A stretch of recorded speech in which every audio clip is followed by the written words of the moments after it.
Salut à tous, bienvenue sur un nouvel épisode du podcast Running Knowledge, le format court. Merci pour votre soutien, vos commentaires, vos propositions de sujets. Quand je rencontre des personnes sur notamment Roll-Up, euh, sur des compétitions, j'ai eu pas mal de soutien et de propositions. Ça fait vraiment plaisir. Avec les cours et tout l'emploi du temps, c'est difficile de trouver un moment pour pouvoir poster tout le temps des sujets, etc. Mais en tout cas, voilà, on s'y tient et merci du soutien. Franchement, ça donne beaucoup de force. Aujourd'hui, on va parler de deux combats de l'UFC 248, en tout cas de mon analyse, et on va voir ce qu'il en ressort. D'abord, le combat de Willy Zhang, la championne chinoise de l'UFC, contre Joanna Jedrzejczyk, la polonaise qui s'entraîne à l'ATT. Et ensuite le combat de Israel Adesanya contre Yoel Romero. D'abord, le combat des femmes de Wiley Zhang contre Joanna Jedrzejczyk. J'espère que je ne me trompe pas sur la prononciation. Une analyse technique et stratégique.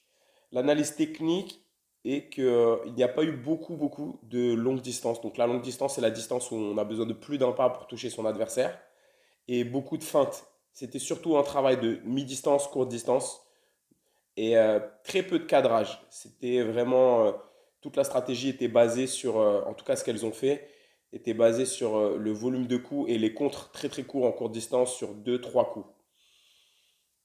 Une prédominance des frappes au visage avec les mains et quelques low kicks et middle kicks et high kicks qui sont passés de temps en temps quand elles sentaient le timing venir.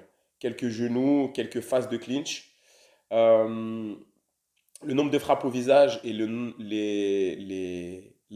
impacts et les dégâts ont été en faveur de la chinoise. Les frappes au corps et les nombres de frappes avec les jambes, surtout en low kick et en middle kick et front kick aussi, ont été en faveur de la polonaise. Pour ce qui est de la lutte et de la gestion de l'octogone, j'ai donné l'avantage à Weili Zhang. C'était pas, il n'y a pas eu d'angle coupé précis, j'ai pas vu d'intention spécifique, mais en tout cas, exprimé par les déplacements et par le cadrage. Mais en tout cas, on a pu voir que quand elle venait au corps à corps, grâce à des crochetages internes et externes et un contrôle avec les mains sur le haut du corps, Wally Zhang arrivait à mettre au sol son adversaire. Donc, elle a eu l'avantage dans les dégâts, dans le leadership, dans la plupart des rounds. Donc, c'est la pression, l'initiative, et dans les phases de lutte. Donc, c'est pour ça que je donne l'avantage à Wiley Zhang. Mais Jedrzejczyk est restée combative et dangereuse pendant tout le combat, notamment avec son direct du bras arrière et quelquefois son crochet. On a pu voir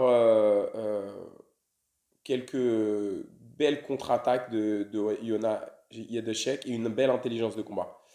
On a pu voir aussi qu'elle elle prend les coups. C'était le TKO, le KO qu'elle avait pris la dernière fois. C'était dû à un mauvais cutting. Donc là, on a pu voir, elle a pris pas mal de coups, elle est restée debout. Ça, c'est vraiment important. On peut relier le fait qu'elle puisse rester debout et prendre et encaisser par un cutting plus efficace. Et l'influence du cutting sur la tolérance aux frappes, au visage en tout cas, en combat, n'est pas à laisser de côté. On pourra en parler sur un autre podcast. Quel est le facteur, alors si c'est pas dans le cadrage, quel est le facteur déterminant pour moi dans ce combat? C'est les placements et les déplacements. En tout cas, surtout les placements au moment de l'impact. On a pu voir que la chinoise, à chaque fois, faisait des petits pas en avant, des petits pas d'ajustement, vous pouvez regarder, et était dans ses attaques comme dans ses défenses. Donc elle écourtait souvent la distance, mais de manière constante. Et elle était vraiment ancrée sur ses appuis au moment des frappes, ce qui la rendrait très solide sur les contre-attaques et dans les enchaînements simultanés. C'était souvent elle qui avait le dessus. On peut s'apercevoir de ça.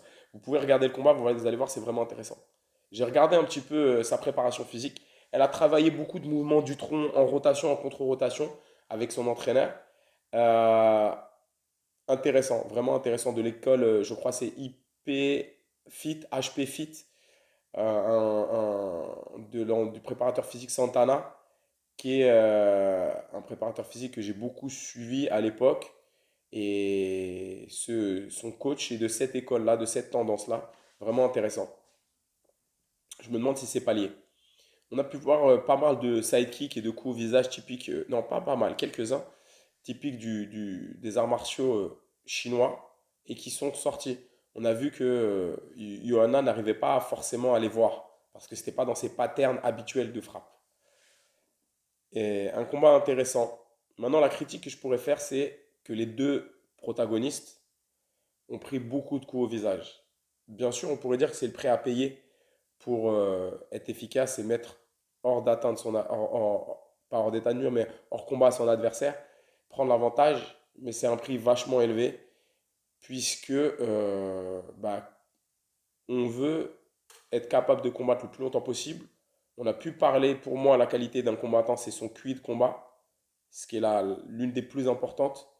Et en abîmant sa carte mère, un peu son cerveau, comme l'entraîneur de Conor McGregor dit, John Kavanagh, on ne peut que dégrader ses capacités cognitives au fur et à mesure du temps et d'apprentissage et donc sa progression. Ça reste théorique encore ça, même si j'arrive à le voir sur certains combattants.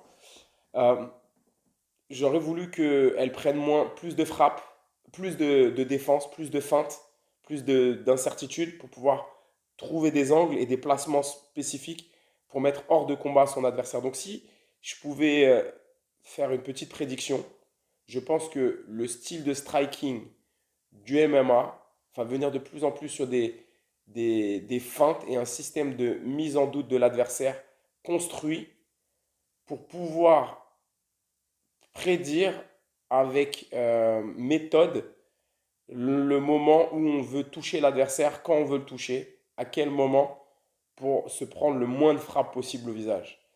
Pour le moment, ça se passe il y a quelques combattants qui le font de manière innée, sur quelques patterns, sur quelques secteurs du combat, du striking, Hmm. mais pas tant que ça. On a vu avant Machida, Adesanya qui le fait un peu. On voit Yoel Romero, on va le revoir après. Mais en tout cas, je pense que le striking de MMA va veiller vers une forme de striking, soit très très collé, soit hmm, avec une systématisation, une utilisation stratégique, encore plus stratégique et aiguisée, des déplacements et des feintes pour pouvoir toucher sans être touché. Et de la posture aussi adéquate. Voilà, je vois ça se profiler pour les prochaines années.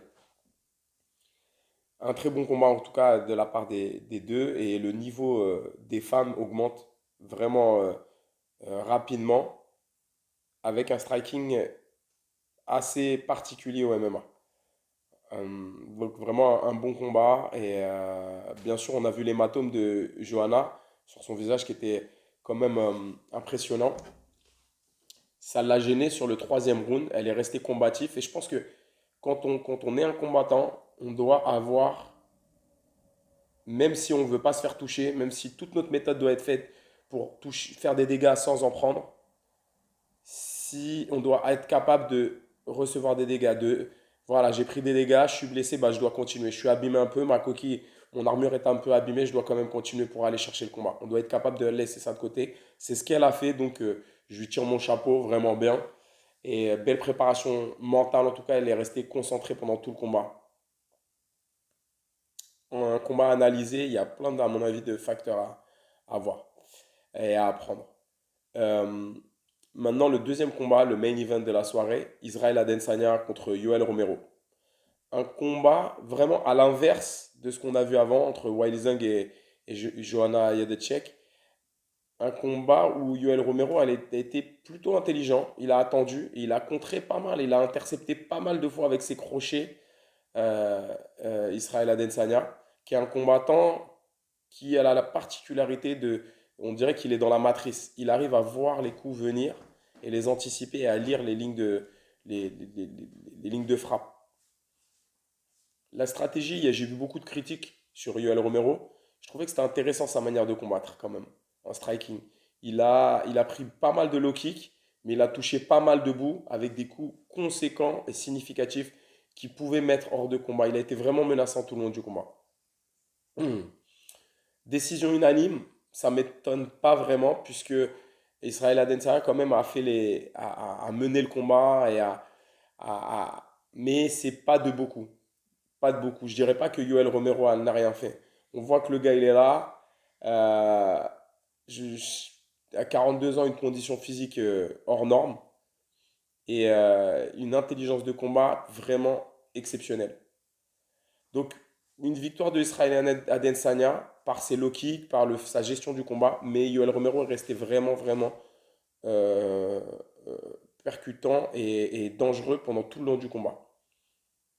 Il aurait pu retourner le combat à n'importe quel moment. Maintenant, il est dommage, je ne l'ai jamais vu travailler son shoot boxing, vraiment mélanger ses frappes avec sa lutte, pour pouvoir vraiment dominer son adversaire et être encore plus imprévisible. Il a cette faculté, Yoel Romero, d'être imprévisible, même contre des adversaires qui sont imprévisibles aussi, comme Israël Adesanya. Israël Adesanya a montré des patterns qu'il reproduit régulièrement, des frappes qu'il reproduit régulièrement quand il change de garde. Dans une garde, il envoie le low kick, dans l'autre garde, il envoie le middle kick. Euh, je pense que pas mal de combattants ont pu le voir là cette fois, qu'il était moins efficace en contre quand il était sur les talons, quand son adversaire l'attend, quand il ne rentre pas dans sa danse. Et justement, c'est un très bon danseur, donc si son adversaire ne rentre pas dans son rythme, peut-être qu'il a plus de mal, comme la plupart des combattants. Mais en tout cas, exceptionnel, son timing et sa gestion contre un adversaire aussi dangereux que Yoel Romero, vraiment fort. Ce combat m'a renforcé sur mon point de vue, mon analyse que j'ai pu avoir dans l'autre podcast. On peut voir Yoel Romero qui était un très très grand champion de lutte, qui arrive quand même à mettre à difficulté en striking Israël Adesanya et plein de boxe, plein de combattants. Il les a mis KO sur des coups de genou sautés. Pareil, Israël Adesanya qui arrive à nullifier des lutteurs avec son timing et son agilité et son intelligence de combat. Deux points qui ressortent.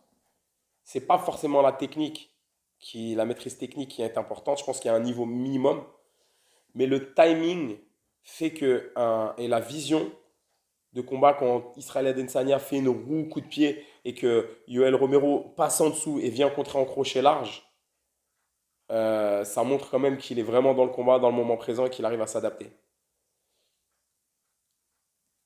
J'aimerais vraiment voir une étude comparative de la VO2 max et de la force des deux athlètes, etc. Je pense que Yoel Romero vraiment est athlétique, mais c'est pas non plus un.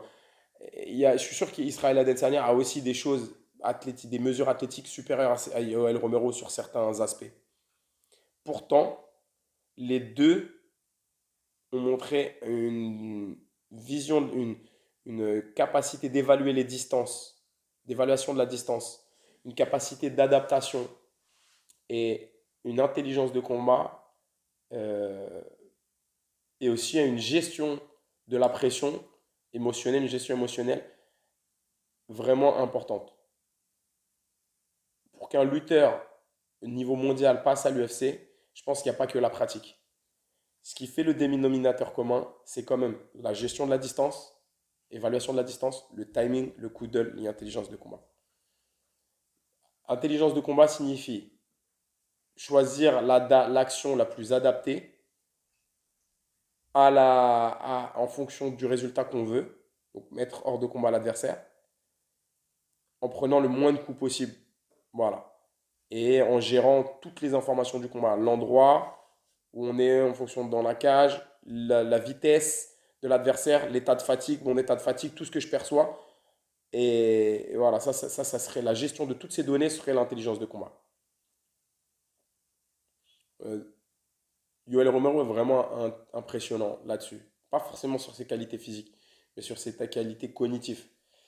Israël Adesanya, rien à dire. Une longue distance, une grande allonge qui joue très très bien de cette allonge. Il ressent le bon moment, les appuis, les contre-appuis pour pouvoir envoyer son low kick. Impressionnant. Il a fait juste ce qu'il fallait pour gagner le combat. Comme Dominique Cruz a pu envoyer le message apparemment à, à DC, à Daniel Cormier.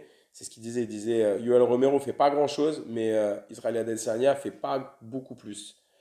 Mais c'était quand même un combat vraiment intéressant en termes de timing et de coup d'œil. Donc encore une fois, le différentiel se fait dans l'intelligence de combat, l'évaluation des distances, le timing, le coup d'œil et ensuite la gestion des émotions. Voilà. Donc ça se relie encore au podcast qu'on avait avant. Deux combats que je vous invite à re-regarder avec ces outils d'analyse et donnez-moi votre avis sur le déroulement de ces combats et comment vous utilisez les données de ces combats pour votre pratique. Je vous remercie de votre suivi et de votre soutien. À une prochaine. Was.